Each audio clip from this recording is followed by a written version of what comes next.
Saudações, caro telespectador, e seja bem-vindo ao ICS em Foco, o programa do Instituto de Comunicação Social que dá voz à nossa comunidade. Aqui destacamos as histórias, os desafios e os sucessos das pessoas que fazem a diferença no nosso dia a dia. Hoje o programa é produzido e apresentado na cidade de Chimoio, a capital da província de Manica. Obrigado pela preferência e até já. Para já vamos ao desenvolvimento das matérias. Pequenos, médios e grandes produtores agropecuários da província de Manica têm reforço em equipamentos e insumos para incrementarem os seus níveis de produção e produtividade. O apoio é do programa Manguana, financiado pela Embaixada do Reino dos Países Baixos e tem por objetivo oferecer soluções dos problemas de segurança alimentar e nutricional das comunidades locais. São 207 pequenos produtores que receberam diverso equipamento agrícola estimado em 13 milhões e 500 mil meticais e 17 empresas que receberam em cheques cerca de 49 milhões e 500 mil meticais. Os beneficiários já vêm operando na província de Manica no ramo do agronegócio e espera-se que com o reforço se alavanque as suas iniciativas e crie-se uma nova dinâmica na economia das respectivas comunidades. Kudira Manguana para frente, dinatiriza na motobomba, os vangos bicicula bom. E daí é que lá mesmo na minha horta tinha alguns problemas de rega mesmo. Mas com esse motobomba eu vou melhorar a minha produção. Que quando ele produzia milho e soja, não tinha onde ele vender a sua própria produção. Foi quando a nossa empresa tivemos a ideia de implantar uma pequena fábrica de ração aqui, que vai absorver a produção dos pequenos produtores. O leite fresco nós sempre produzíamos o iogurte, mas agora queremos implementar o leite fresco e vários derivados. E este leite que pode caber para toda a população da província de Manica, mesmo a nível do país. No momento eu quero só construir também uma minha casa, depois ajudar também os outros com ideias. O programa Manguana diz que os beneficiários foram selecionados de entre as várias propostas apresentadas ao consórcio e está aberta uma nova chamada para quem pretende ter um financiamento agrário. Porque se há uma solução que não vai ajudar a comunidade, para o Manguana não é relevante. Nós precisamos de soluções que permitam o crescimento do negócio, mas também da comunidade. E o governo enaltece a iniciativa Manguana, que está alinhada com as suas políticas de desenvolvimento local. E esses nossos empresários, quando estão a comprar a nossa produção para processar, estão a trazer mais desenvolvimento, porque é assim que o cidadão consegue ter motivação para produzir, crescer a partir do pequeno produtor até ao grande produtor. E esse, por sua vez, fazer crescer aos outros pequenos produtores e médios produtores. Esta é a aposta que o governo tem.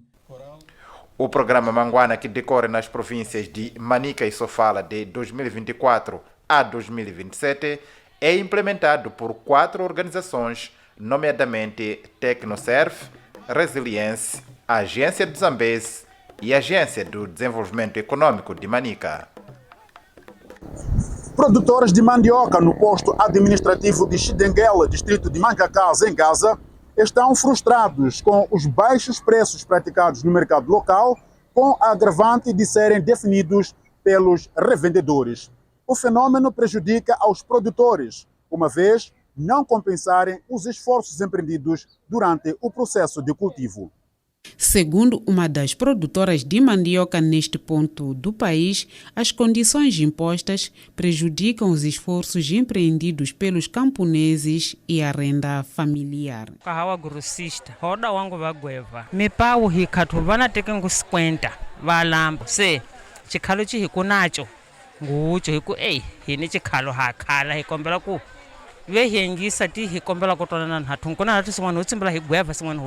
Para os revendedores, apesar de adquirirem a mandioca a preço acessível, os custos com transporte e mão de obra tornam o negócio menos lucrativo. O saco, por enquanto que baixou, primeiramente era 700, por enquanto está 600 meticais. Nós somos levados de caminhão para Maputo. Pagamos a pessoa que embala a mandioca no saco, pagamos a pessoa que carrega o saco para dentro do carro e pagamos no carro. Não conseguimos muitos preços sobre o transporte é muito caro. O chefe do mercado de mandioca em Madendere diz que o problema dos preços prevalece devido à falta de união dos produtores. Os magoéveis é que trazem preços de mandioca, não nós os produtores, porque não temos como alterar os pressários, porque não somos nós que marcamos os preços. São eles que vêm, portanto, dizer eu levo o saco por tanto. Fazer isso, tentamos organizar para poder ver se conseguimos pôr os preços de compra de mandioca, mas fracassou isso, porque o produtor diz que eu sou cliente do fulano, o produto é meu.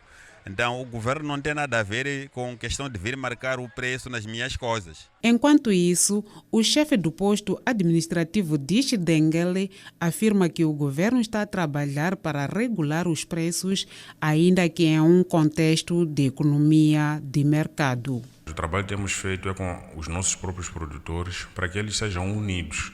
Que eu acredito que se todos eles forem unidos e uma vez determinado o preço, todos exigirem que seja com aquele preço, os revendedores vão aderir. Mas o que acontece é que eles traem-se.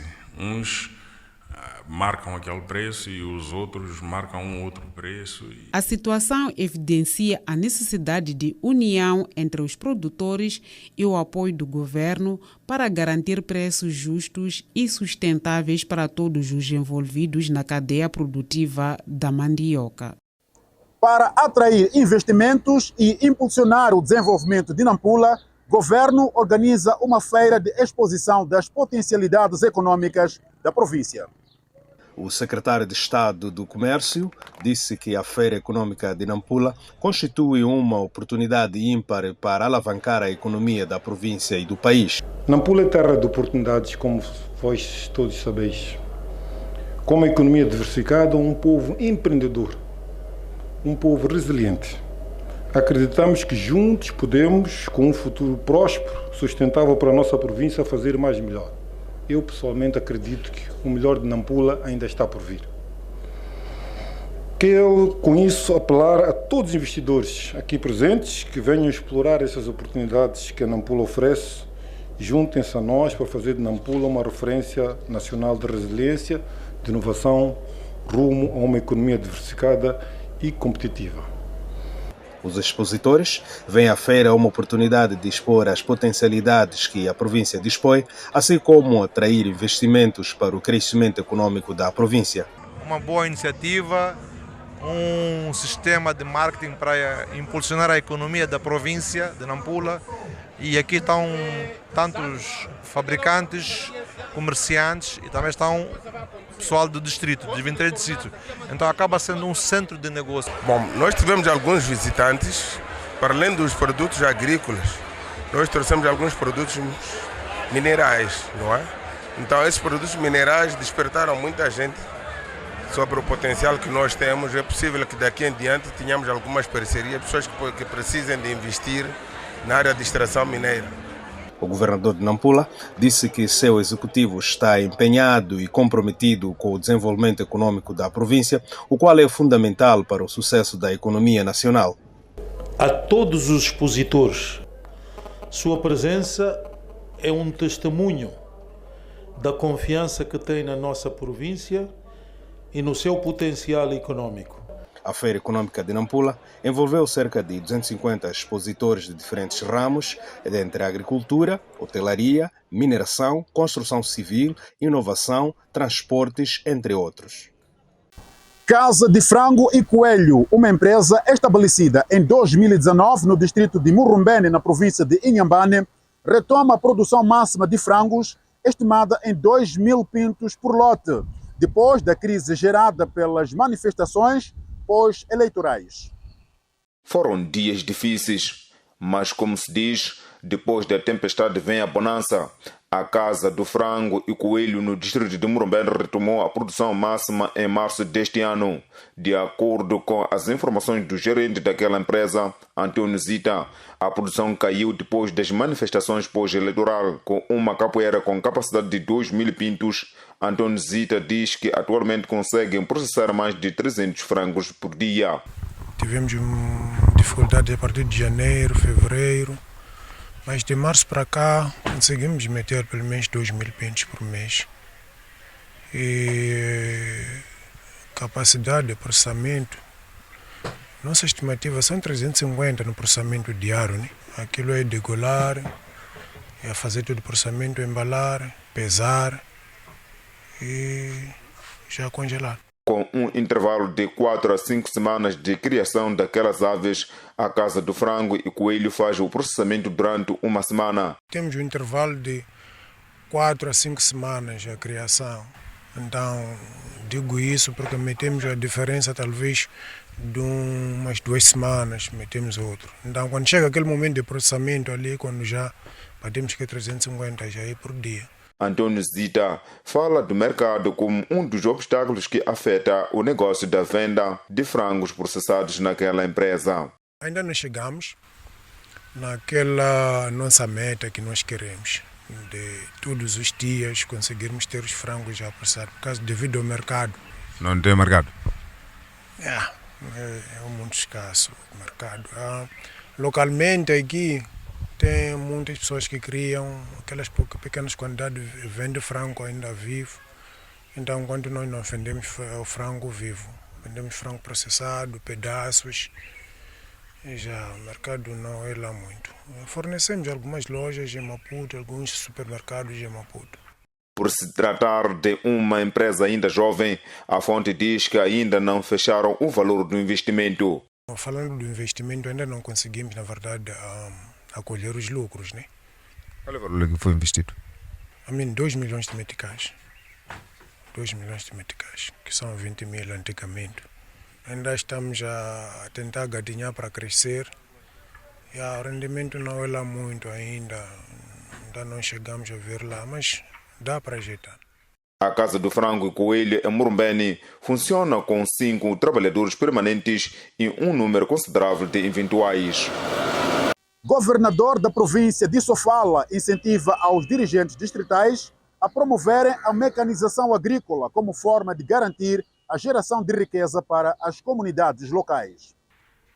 A província de Sofala, uma região favoravelmente ecológica, tem sido o suporte de várias famílias para o aproveitamento da disponibilidade dos recursos naturais. Nos últimos tempos, com ações viradas às comunidades rurais, vários setores conjugam esforços com vista a incentivar as comunidades no aproveitamento sustentável dos recursos disponíveis. Na ocasião, o governador da província de Sofala incentiva aos dirigentes locais a promover a mecanização agrícola como forma do garante alimentar e geração de riqueza. O grande desafio é continuar com o processo de mecanização agrícola nas zonas produtivas de Ndoro, Sena, Morraça e outros locais com enorme potencial para que a agricultura constitua não apenas uma fonte de sustento, mas também que seja capaz de gerar riqueza e, através desta atividade, as famílias estejam em condições de fazer estudar os seus filhos, construir habitações melhoradas, adquirir viaturas e outros bens essenciais. Por outro lado, apesar da promoção da mecanização, a população ainda pede mais ações ao governo, como é o caso de vias de acesso, água potável e expansão da rede elétrica. Aqui no distrito estamos tratados da estrada, não está bem tratada. Mais o quê? Essa via que vai para Maciambosa e de mesmo a estrada não está tão bom. As escolas nos postos administrativos ainda falta. Algumas escolas têm faltas de salas de aulas e também carteiras para os alunos. Então pedir para que se reforcem as medidas, né, para uma boa aprendizagem aos alunos. Então reforçarem salas de aulas e carteiras. O governante falava na apresentação pública de novos administradores empossados recentemente nos distritos de Caia, Marromeu, Xeringoma e Maringue. Banet Madungui para ICS em Foco. Munícipes da vila de Ulongwe, na província de Tete, querem que a edilidade trabalhe junto da Eletricidade de Moçambique para solucionar casos de oscilação e cortes frequentes de energia elétrica. Passam 80 anos desde que Ulongwe foi elevada à categoria de vila e 17 anos de municipalização.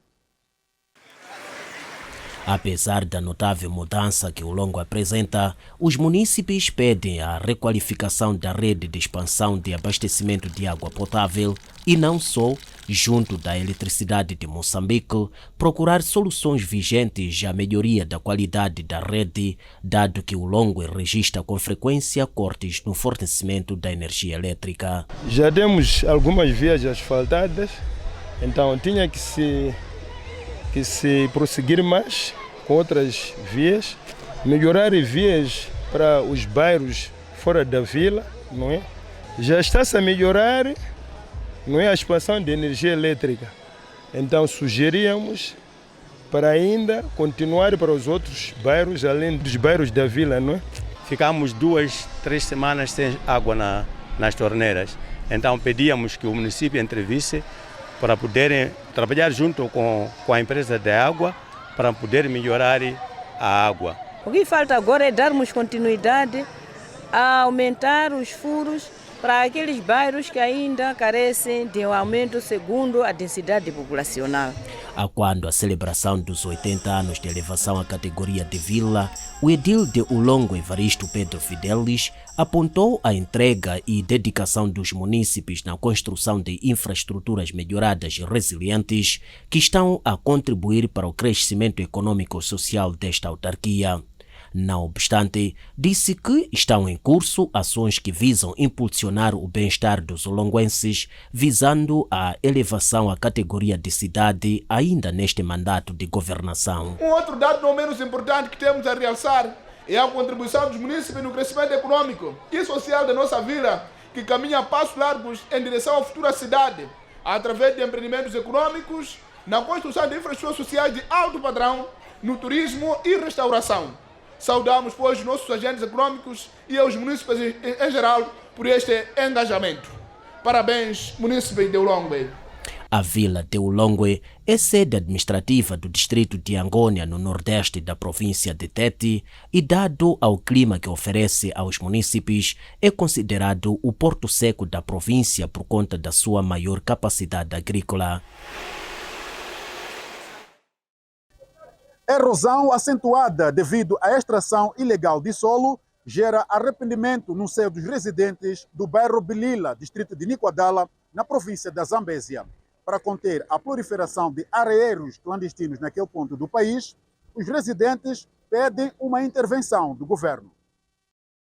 Por exemplo, no bairro Bilila, arredores do distrito de Niquadala, na Zambésia, a remoção e transporte do solo para a construção civil, entre outros fins, é sazonal e desordenada, maioritariamente praticada por pessoas de todas as faixas etárias em busca de uma fonte de sobrevivência. Alguns proprietários e operadores de areeiros clandestinos naquele ponto do país exercem atividades cientes dos efeitos adversos, porém, segundo eles, tal ocorre por falta de outras alternativas para gerar renda para o autossustento familiar. O trabalho estamos a fazer através de não termos emprego, por isso que está-se a criar a erosão. Porque não temos medo de não roubarmos, estamos a tentar sobrevivermos, por isso estamos a fazer esse tipo de trabalho. Sempre a erosão mesmo é que vai se criar também, estragando outras coisas. Se houvesse primeiro uma empresa, a gente estaria a trabalhar nós por lá. Nunes Marinho é proprietário de mais de 1 hectare nesta unidade residencial de Bilila,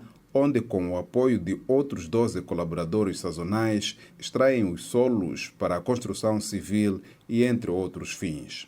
Segundo Nunes Marinho, 1,5 toneladas de areia varia entre 80 a 100 meticais e é revendida pelo menos em Climane, a capital provincial da Zambésia, a 2.500 meticais. Vender areia comecei agora, então fiquei muito aflito, não havia dinheiro, Eu, em vez de tentar arranjar pessoa para vender ou para alugar, então, insistiu-me fazer isso, ver essa ideia. O negócio dá alguma coisa para só alimentar em casa. O professor Jorge Miranda é revendedor de areia no seu tempo livre para gerar renda adicional face à nova dinâmica para a satisfação de necessidades econômicas. A Canter, localmente, nós adquirimos a 100 meticais e vendemos a 800 meticais. Mas neste valor também pagamos os homens que descarregam para o cliente, no valor de 50 meticais. Quando é localmente, não temos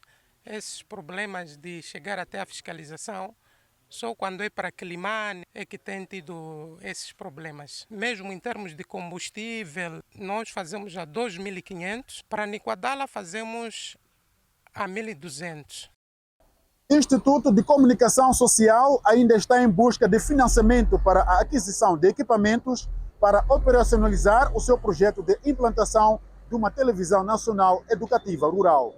Este e outros temas mereceram discussão durante o 29º Conselho Coordenador da instituição, havido recentemente no posto administrativo de Xidenguele, distrito de Manglacás, província de Gaza. De acordo com o porta-voz do encontro, já está assegurado o financiamento para a aquisição de equipamento televisivo, faltando a identificação de um espaço para albergar as máquinas. O que o Instituto de Comunicação Social tem estado a fazer é mesmo bater portas, portanto, nos parceiros, quer de natureza interna. Quando refiro-me natureza interna, estou a falar de tanto ao nível nacional, assim como também ao nível internacional. E mesmo porque é uma necessidade de extrema importância termos, portanto, aliás, a televisão em funcionamento, portanto, conseguimos uma janela que nos garante, portanto, o financiamento deste equipamento para a materialização do funcionamento da televisão.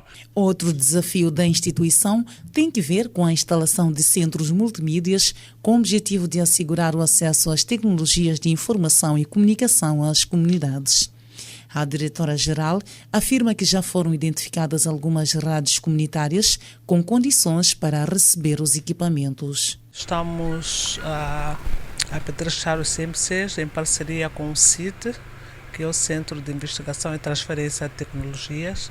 Neste momento, o ICS identificou 16 rádios comunitárias que têm condições para receber este equipamento. Este equipamento que será constituído em computadores, fotocopiadora para fotocopiar os documentos, e há algumas rádios também que vão receber câmera de filmar, máquina fotográfica, para além de um televisor para a projeção de vídeos educativos para as nossas comunidades. Para responder à demanda do trabalho, o ICS tem vindo a trabalhar com os governos distritais no sentido de agilizar o processo de mobilidade de quadros para reforçar as rádios comunitárias. Esta é uma situação a nível do país, mas onde nós estamos a fazer visitas neste momento, já estamos a trabalhar com os senhores administradores, explicando que a rádio agora vai precisar de um reforço em recursos humanos, por causa destes serviços vão começar a funcionar nas rádios comunitárias. O secretário de Estado em Gaza desafia o ICS a modernizar a linguagem e os formatos de comunicação de modo que sejam alcançados os públicos jovens sem abandonar os meios tradicionais.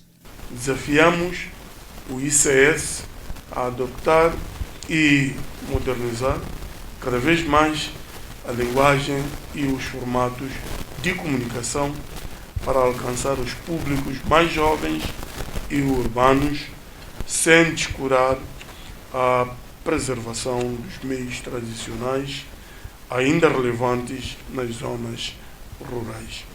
O 29º Conselho Coordenador decorreu sob o lema ICS na promoção da comunicação para o desenvolvimento, privilegiando um ambiente de trabalho saudável. E o Instituto de Comunicação Social é desafiado pela Frelimo a modernizar-se para cumprir com a sua missão de informar e educar as comunidades rumo ao desenvolvimento local do país. Da visita feita a um Instituto de Comunicação Social, que tinha como objetivo inteirar-se das atividades desenvolvidas por este órgão de comunicação social, Gulish disse que a desinformação vem ganhando espaço no país, sobretudo as informações vinculadas pelas redes sociais. Segundo Gulish, Um Instituto de Comunicação Social é desafiado a modernizar-se de modo que possa informar e educar em tempo útil à sociedade, muito particularmente à camada juvenil. Gostávamos de apelar que continuem a realizar este trabalho, não apenas de comunicar, mas também de educar a sociedade, é que se desafiem a modernizar-se, a inovar-se. Hoje nós temos uma realidade em que, pela força das redes sociais, que não são propriamente órgãos de comunicação social, eles têm tido a capacidade de mais rapidamente chegar às pessoas, chegar às comunidades, passar informações e veicular mensagens que nem sempre essas mensagens são realísticas. Para Pedro Gulichi, os órgãos de comunicação social têm o dever de educar a sociedade, a reivindicar os seus direitos, sem que isso implique a vandalização ou destruição de bens públicos e privados. Não precisamos de destruir as poucas escolas que ainda existem. Quando queremos participar para a melhoria das condições de saúde, não precisamos de empreender esforços para destruir os postos de saúde que, apesar de muitos postos ao nível nacional, eles são ainda insuficientes, porque também o nosso país é extenso e nós temos uma população estimada em mais de 30 milhões de habitantes. Depois de inteirar-se dos desafios financeiros e materiais com que a instituição se debate, Gulichi prometeu fazer chegar as inquietações para as entidades competentes. Serviremos de mais uma voz, mais um veículo para poder levar para fora a mensagem de que aqui existe um sonho, e esse sonho é continuar a contribuir para a consolidação do nosso Estado de Direito e democrático, e que tem aqui recursos humanos, e é sobre vós que se deve fazer o maior e melhor investimento possível. De referir que a visita enquadra-se numa série de encontros com instituições de comunicação social no âmbito do reforço das estratégias da comunicação pública no processo de desenvolvimento do país. É com esta matéria que chegamos ao fim de mais uma edição do ICS em Foco. Obrigado pela sua companhia e ver de perto as informações feitas com responsabilidade e compromisso com a comunidade. Voltamos na próxima edição com mais conteúdos que dão voz à realidade local e promovem o desenvolvimento das nossas comunidades rurais. Até lá, fique bem.